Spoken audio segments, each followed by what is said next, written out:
Hello दोस्तों, आप देख रहे हैं धार केमिस्ट्री क्लासेस में हूं रामेश्वर वर्मा। आज का हमारा टॉपिक है फेरोमैग्नीज एनालिसिस, राइट। तो ये टॉपिक बहुत ही अच्छा होने वाला है। अगर आप हमारे चैनल में नए हो तो प्लीज लाइक और सब्सक्राइब जरूर करें, राइट। तो आज हम पढ़ेंगे क्या क्या चीज, तो इसका हम फेरोमैग्नीज का पूरा डिटेल से एनालिसिस करने वाले हैं, राइट। तो वीडियो को शुरू से अंत तक देखिएगा तो पूरा सब क्रिस्टल क्लियर हो जाएगा, राइट।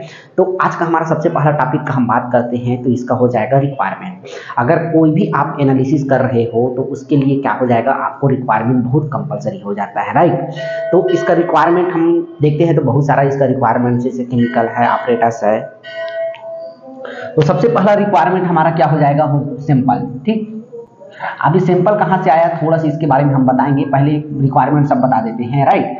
कोनिकल फ्लास्क का हो जाएगा, ठीक। ब्यूरेट हो जाएगा, burette, pipette, measuring cylinder, weight machine, फिर डीएम वाटर हो जाएगा, राइट। बीकर हो जाएगा, फिर हो जाएगा हमारे पास nitric acid HNO3 plus HCl, और हमारे पास हो जाएगा एक्वारेजिया। एक्वारेजिया क्या होता है, HNO3 का एक रहेगा और 3 भाग रहेगा प्लस हमारे पास HCl का, राइट। 1:3 इसको बोलते हैं।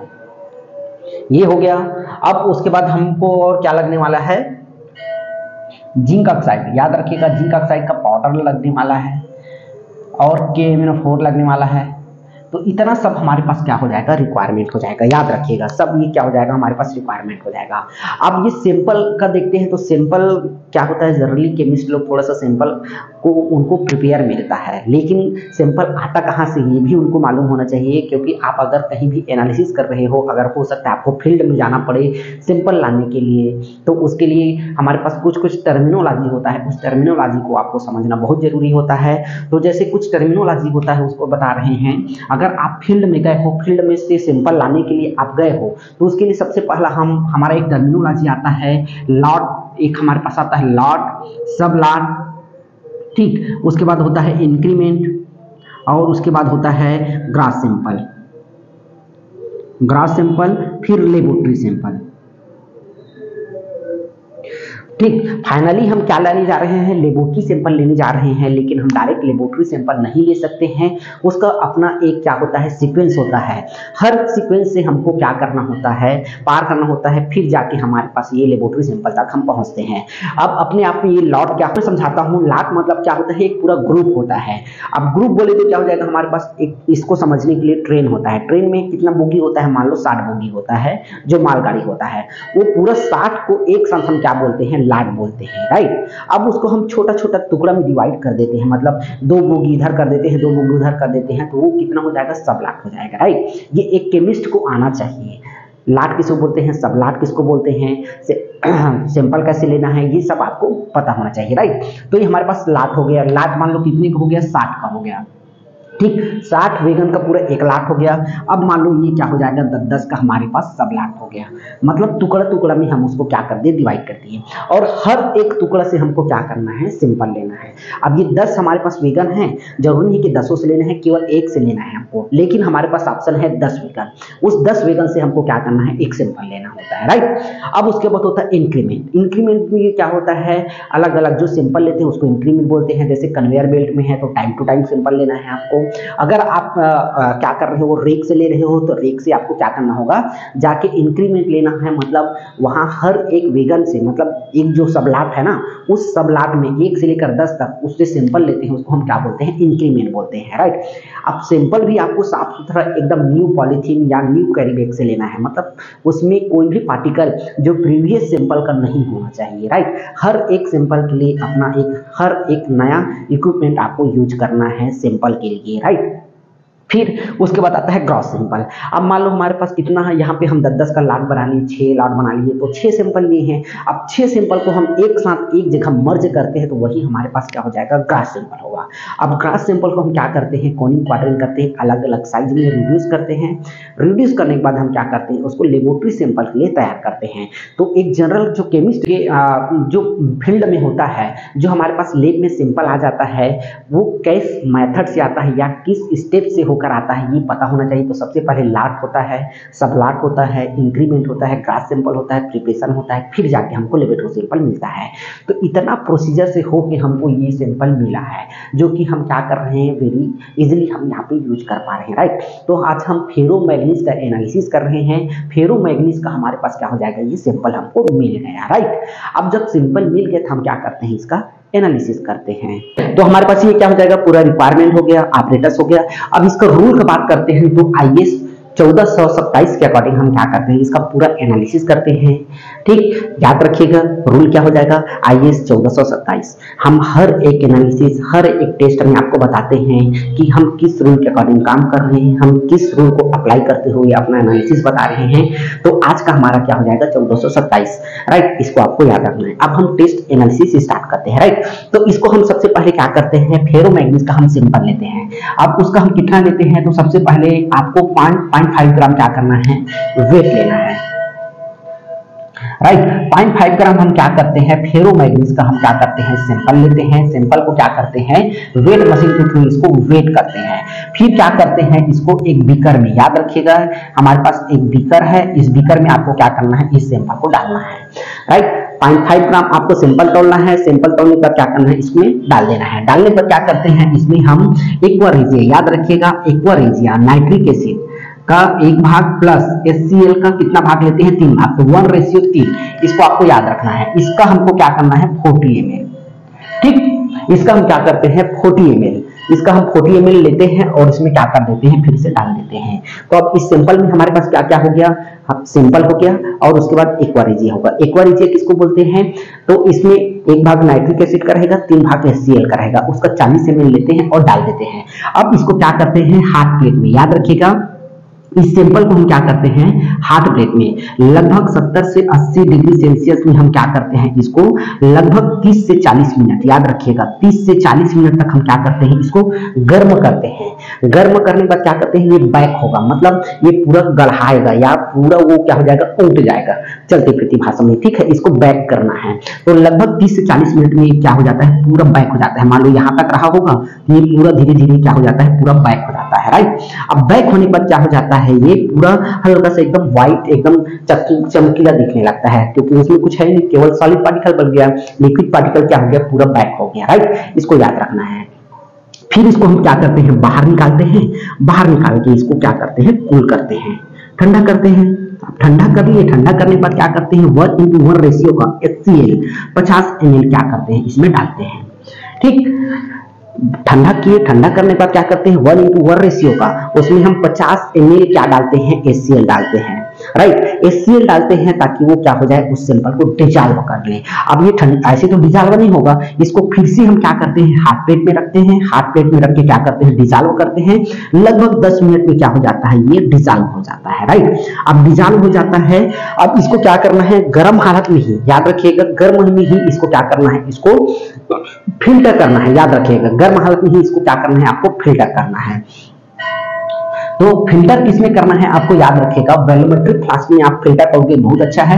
वैसे कोनिकल फ्लास्क है तो भी अच्छा है, लेकिन वॉल्यूमेट्रिक फ्लास्क में रहेगा, क्योंकि उसको हमको क्या करना है, एक सैंपल को हमको मैनेज करना है, मतलब मेकअप करना है। तो मान लो हम क्या करते हैं, एक वॉल्यूमेट्रिक फ्लास्क में हम क्या करते हैं, इसका हम फिल्टर करते हैं, राइट। ये हमारे पास क्या हो जाएगा, ये वॉल्यूमेट्रिक फ्लास्क है। इस प्रकार से आपको वॉल्यूमेट्रिक फ्लास्क दिख जाएगा। इस फ्लास्क में हम क्या करते हैं, उस सैंपल को फिल्टर करते हैं। तो हमारे पास यहाँ पे रेसिड्यू रहेगा, याद रखिएगा रेसिड्यू, और यहाँ पे फिल्ट्रेट रहेगा।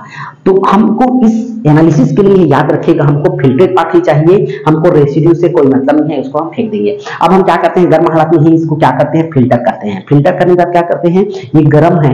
अब गर्म में हम इसको क्या करेंगे, इसको 250 ml क्या करते हैं, यहाँ तक मेकअप करते हैं। अब 250 ml तक मेकअप करेंगे तो क्या हो जाएगा, ये वॉल्यूम क्या हो जाएगा, कम हो जाएगा। क्यों कम होगा, क्योंकि वेपर के रूप में उड़ जाएगा। जब गर्म रहेगा सैंपल तो वेपर के रूप में उड़ जाएगा। इसलिए हम क्या करते हैं, इसमें हम डालते हैं, इसको ठंडा कर देते हैं वाटर बाथ से, या आप कोई भी बर्तन है या कुछ भी आपके पास है, डब्बा वब्बा कुछ भी बात है, उसमें आप क्या कर सकते हो, ठंडा कर सकते हो। जब ठंडा हो जाएगा फिर इसमें क्या करोगे, DM वाटर, याद रखिएगा DM वाटर जो हम फिल्टर किए हैं उसमें भी हम गर्म DM वाटर डाले हैं, ताकि जो हमारे पास पार्टिकल रहे वो पार्टिकल क्या हो जाए, क्लीन हो जाए, ठीक। अब ये मान लो हमारे पास 100 ml है, तो उसमें क्या करते हैं, 150 ml हम DM वाटर डालते हैं। 150 ml DM वाटर डालते हैं ताकि क्या हो जाए, 250 ml हमारा मेकअप हो जाए, राइट। अब जब 250 ml हमारा हो गया, अब उसके बाद क्या करते हैं, अच्छे से इसको सेक करते हैं ताकि ये होमोजीनियस सैंपल हो जाए। जब हमारे पास क्या हो जाएगा, 250 ml हो गया, तो उसको हम क्या करते हैं, अच्छे से सेक करते हैं ताकि वो सैंपल हमारा होमोजीनियस हो जाए। अब इसको हम क्या करते हैं, एक किनारे में रख देते हैं। ये हमारे पास क्या हो गया, 250 ml का सैंपल हमको मिल गया। याद रखिएगा, ये 250 ml का सैंपल बन गया। अब दूसरी तरफ आते हैं, अब क्या करते हैं, ये 250 ml हो गया, उसके बाद हम अलग से, याद रखिएगा, अलग से हम क्या करते हैं, 1 लीटर का कोनिकल फ्लास्क लेते हैं। याद रखिएगा, 1 लीटर का इसमें हम क्या करते हैं, कोनिकल फ्लास्क लेते हैं। अब कोनिकल फ्लास्क लेके क्या करते हैं, इसमें 300 ml, याद रखिएगा, हम क्या करते हैं, इसमें 300 ml हम क्या करते हैं, गरम डीएम वाटर, या ठंडा है तो डीएम वाटर डालो, उसके बाद उसको हाथ प्लेट में रख दो, राइट। आपको डीएम वाटर लेना है, डीएम वाटर को गर्म करना है, याद रखिएगा। 300 ml हम क्या कर लिए हैं, डीएम वाटर डाले हैं। 300 ml हम क्या करते हैं, इस कोनिकल फ्लास्क में डीएम वाटर डालें, और फिर हम क्या करते हैं, इसमें जिंक ऑक्साइड का, याद रखिएगा, जिंक ऑक्साइड का पाउडर लेना है, लगभग कितना लेना है, तो 20 ग्राम लेना है, ठीक। इस जो हमारे पास जो 300 ml का हम सॉल्यूशन डाले, वाटर डाले हैं, उस वाटर में हमको क्या करना है, हमको लगभग 20 ग्राम जिंक ऑक्साइड का पाउडर डालना है। अब जिंक ऑक्साइड का पाउडर डालेंगे और गर्म रहेगा तो क्या होगा, डिसॉल्व होगा। अब डिसॉल्व होगा तो क्या हो जाएगा, पूरा मिल्की व्हाइट हो जाएगा। हमारा जो सैंपल बनेगा, ये सैंपल क्या हो जाएगा, पूरा मिल्की व्हाइट हो जाएगा। इसको याद रखिएगा, हम इस सैंपल का बात नहीं कर रहे हैं, ये वॉल्यूमेट्रिक फ्लास्क में अलग से है, उसका कोई बात नहीं है। अब हम नया सैंपल बना रहे हैं जिंक ऑक्साइड का। जिंक ऑक्साइड के लिए हम क्या किए हैं, एक क्या किए हैं, हमारे पास जो हम बर्तन लिए हैं, हम इसमें क्या किए हैं, हम 1 लीटर का हम क्या लिए हैं, इसमें कोनिकल फ्लास्क लिए हैं, जिसमें 300 ml डीएम वाटर डाले हैं, फिर उसको हाथ प्लेट में रख दिए। हाथ प्लेट में रखने के बाद हम क्या किए हैं, जिंक ऑक्साइड का पाउडर डाल दिए, लगभग 20 ग्राम, याद रखिएगा। फिर इसमें से हम क्या करते हैं, याद रखिएगा, इसमें से हम 50 ml, याद रखिएगा, इसमें से हम 50 ml पीपेट के थ्रू या मेजरिंग सिलेंडर के थ्रू हम सैंपल लेते हैं। अब सैंपल लेने के बाद क्या करते हैं, इसी में हम फिर से डाल देते हैं। अब इसमें हमारे पास क्या हो गया, जिंक ऑक्साइड हो गया, प्लस अब इसमें हमारे पास जो 50 ml क्या हो जाएगा, ये सैंपल हो जाएगा, राइट। फेरोमैग्नीज का हमारे पास क्या हो जाएगा, 50 ml सैंपल हो गया। अब इसको हम क्या करते हैं, फिर से इसको थोड़ा सा हीट करते हैं तो देखते हैं कलर थोड़ी चेंज हो रहा है। अगर कलर चेंज होगा, याद रखिएगा, अगर यहाँ पे कलर चेंज होगा तो इसमें क्या डालना है, आपको फिर से जिंक ऑक्साइड डालना है 1 से 2 ग्राम। आपको एकदम 100% इसको इंश्योर करना है कि मिल्की व्हाइट ही दिख रहा है, राइट। क्योंकि अगर कलर चेंज होगा मतलब आप जान लीजिएगा उसमें जिंक ऑक्साइड पाउडर की कमी है, तो उसको आपको फिर से क्या डालना है, जिंक ऑक्साइड का पाउडर डालना है। और ये भी ध्यान रखना है कि ये ऊपर बॉयल होकर बाहर ना गिरे, क्योंकि ये क्या होता है, जब डिसॉल्व होता है तो क्या होता है, ये धीरे धीरे ऊपर उड़ने लगता है। इसीलिए आपको याद रखना है कि ये कहीं ऊपर ना फेंके, ओवर ना हो जाए, इसको याद रखना है। इसको सेक करते रहना है, गर्म हालत में ही। जब हमारे पास ये पूरा मिल्की व्हाइट हो गया, हम इंश्योर कर लिए, उसके बाद हम इसको क्या करते हैं, इसको टाइट्रेट करना है। अब टाइट्रेट किसे करना है, तो K-4 पोटेशियम परमैंगनेट से हम क्या करते हैं, इसको टाइट्रेट करते हैं। अब हम क्या करते हैं, इनिशियल पॉइंट नोट कर लेते हैं ब्यूरेट का, और जब हमारे पास कलर चेंज होगा, कलर कौन सा चेंज होगा, तो पिंक कलर आएगा, याद रखिएगा, ये पिंक कलर आएगा। पिंक कलर को जो आएगा उसी को हम क्या करते हैं, नोट करते हैं पिन पॉइंट करके, राइट। जब पिंक कलर आ गया तो उसको हम क्या करते हैं, नोट करते हैं। अब नोट करने के बाद क्या करते हैं, इसको हम मान लो हमारे पास पिंक पॉइंट मान लो 45 आया, इसमें थोड़ा सा ज्यादा आपको क्या करेगा, ये पोटेशियम परमैंगनेट को ज्यादा कंज्यूम करता है, इसको आपको याद रखना है।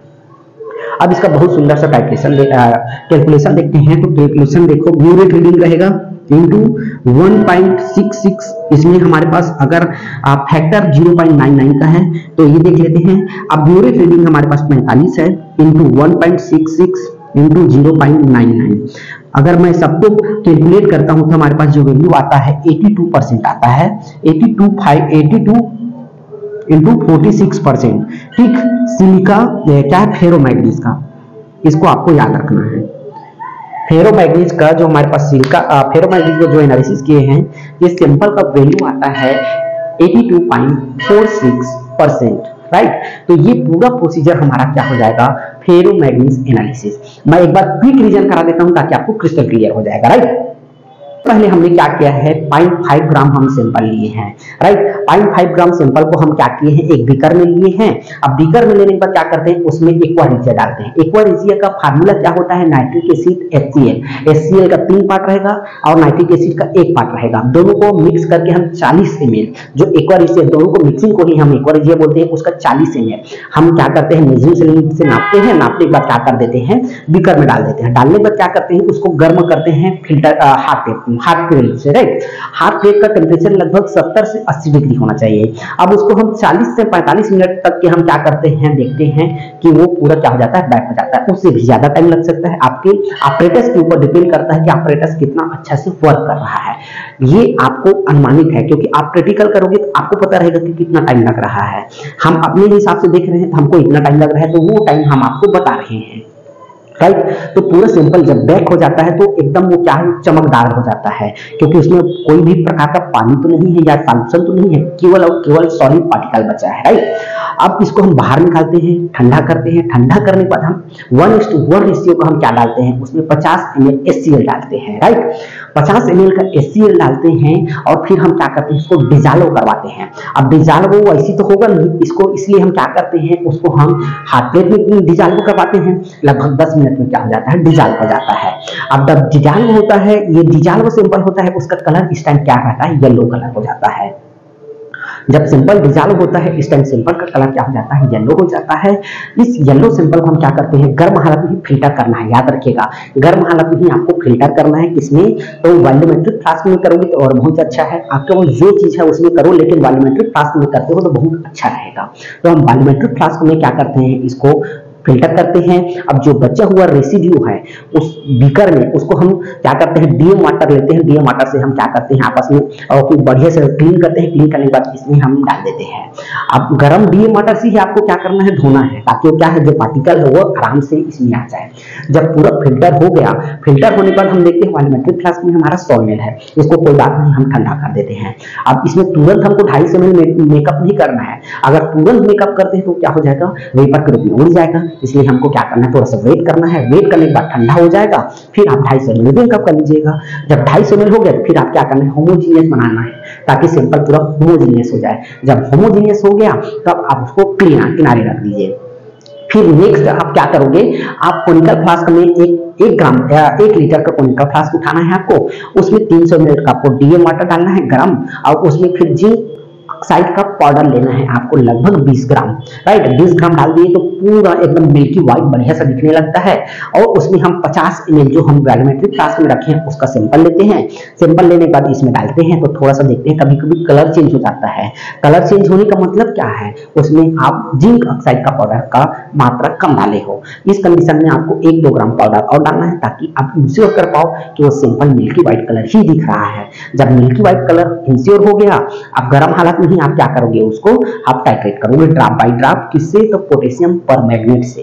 याद रखिएगा, जब पोटेशियम परमैंगनेट इसमें ज्यादा कंज्यूम करता है, लगभग 40 से 50 रीडिंग तक के क्या कर लेता है, कंज्यूम करता है। जब कंज्यूम कर लेता है तो उसका हमारे पास जो रीडिंग आएगा वो इन पॉइंट, मान लो हमारे पास पिंक कलर आएगा, उसको हम क्या करते हैं, नोट डाउन करते हैं। नोट डाउन करने के बाद हम कैलकुलेट करते हैं। तो हमारे पास मान लो हम 45 हम रीडिंग का माने हैं KNO4 का, तो 45 आया। 1.6 इसका वैल्यू है, स्टैंडर्ड वैल्यू, इनटू हमारे पास क्या हो जाएगा, इसका ये हो जाएगा 0.99, इसका फैक्टर हो जाएगा, राइट। अब ये हम